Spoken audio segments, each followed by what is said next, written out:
So, ito ang last natin, which is the Kia system, or in other words, it's cashier. So, irara natin siya.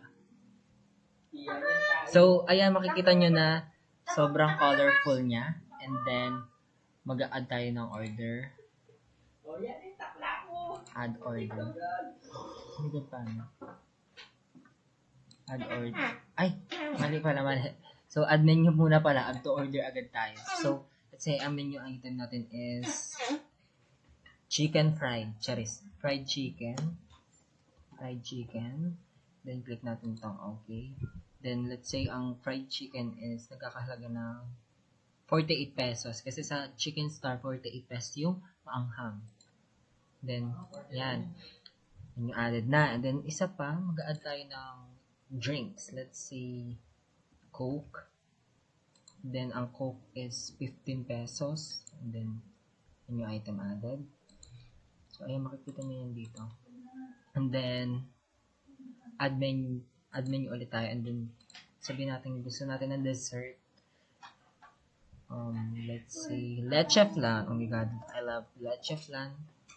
And then, let's see, leche flan is 75 pesos. Then, menu item added. And then, check muna natin siya sa ating access. Itong dito sa ating ayan. So, nakikita nyo, yung fried chicken natin is 48 pesos. Ang Coke natin is 15 pesos. And then, ang leche flan is 15 pesos. So, babalik ulit tayo dun sa ating system. Ito, which is ang ating kiosk. And then, ito total na natin yan. So, add to order na natin to. Ito muna. Add to order. Then, ito din. Add to order. Then, na-check lang din tayo. Add to order. Yan, 138 pesos siya. So, wait lang. Try natin i-refresh. Ay, di pala. So, ayan. 138 pesos ang ating total. And then, let's check out.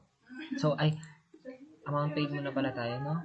So, ang amount paid, let's say, amount paid natin is 200 pesos. And then, check out. So, ayan, makikita nyo siya dyan. Then, that's it. Thank you.